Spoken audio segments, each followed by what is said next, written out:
selamat pagi untuk kita semua. Yang pertama saya memperkenalkan diri saya dulu. Perkenalkan, nama saya Elfrida Diana Dahu, NIM 20010808064. Saya mahasiswa semester 3 Pendidikan Ekonomi. Ya, di sini saya akan menjelaskan materi berkaitan dengan belajar dan pembelajaran.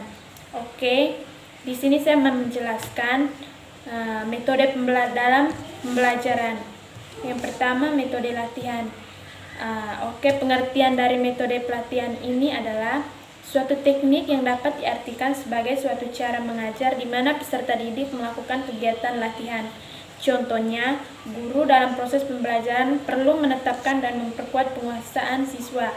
Contohnya, yaitu guru harus mengetahui kemampuan siswa sampai mana saat dia mengajar. Yang kedua, metode tanggung jawab, yaitu melalui tanggung jawab dalam mengajar dan memberikan nilai kepada siswa.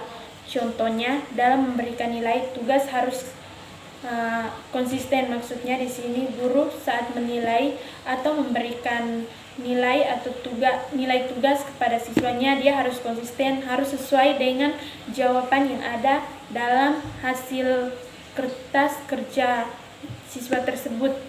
Yang berikut, metode karya ilmiah, yaitu suatu sistem pendekatan sistematis dalam mencari ilmu pengetahuan dan tanggung jawab pertanyaan. Contohnya melakukan observasi suatu fenomena atau gejala, yaitu di mana siswa harus mengetahui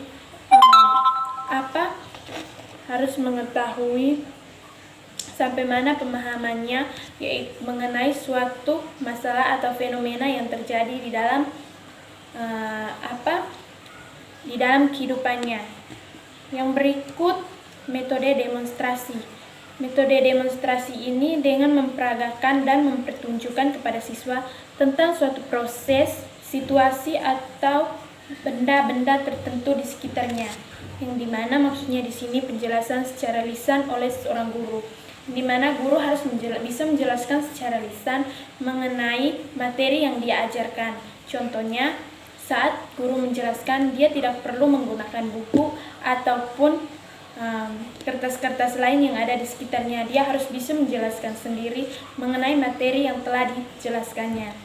Yang berikut, metode sosiodrama, yang dimana permasalahan sosial dan cara mengajar agar siswa bisa dapat memecahkan masalah sosial di sekitarnya.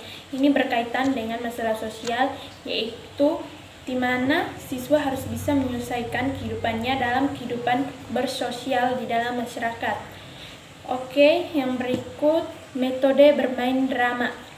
Oke, di sini guru mengajak siswa untuk aktif dan kreatif dalam pelajaran mengenai atau memecahkan suatu masalah sesuai kemampuannya, yang dimana siswa harus bisa menyelesaikan masalahnya sendiri tanpa melibatkan orang lain.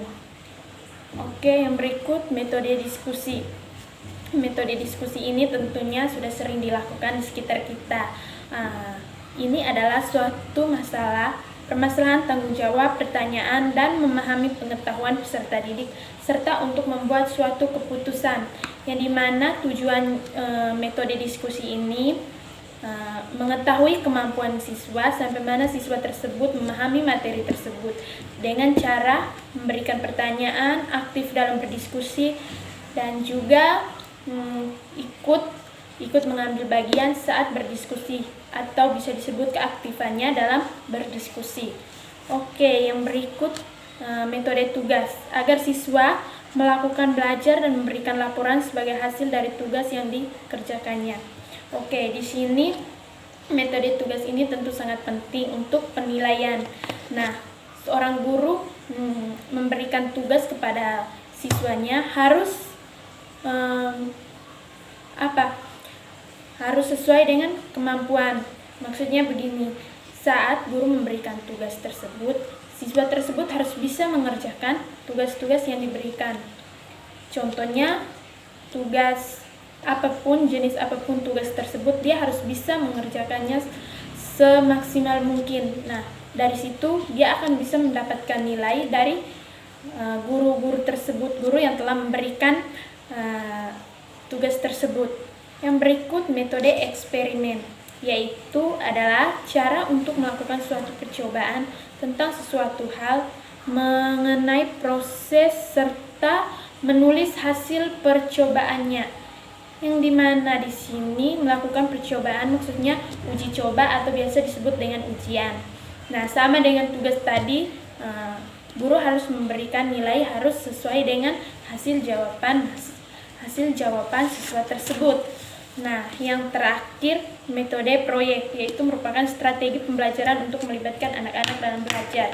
Strategi proyek ini bisa dibagi menjadi 2 kelompok, yaitu ada yang individu, ada juga yang menjadi tugas kelompok. Nah, tugas proyek ini sangat diperlukan, yaitu berkaitan dengan praktik langsung di dalam lapangan. Contohnya saat mengerjakan tugas, yaitu ada tugas individu dan juga tugas kelompok. Nah, di mana saat tugas individu ini kita harus menilai, seorang guru harus bisa menilai tugas tersebut berkaitan dengan mahasiswa berkaitan dengan siswa tersebut, keaktifannya. Nah, sedangkan tugas kelompok yang dilihat keaktifan dari siswa tersebut, keaktifannya saat mengerjakan tugas bersama kelompok, harus ikut mengambil bagian dalam mengerjakan tugas-tugasnya. Oke, sekian saja, itu saja penjelasan saya. Mungkin dari kata-kata saya tadi banyak kesalahan, saya meminta maaf. Dan sebagai manusia biasa tentunya kita mempunyai banyak kekurangan. Oleh sebab itu saya memohon maaf. Oke, sekian saja. Atas perhatian saya ucapkan terima kasih banyak. Selamat pagi.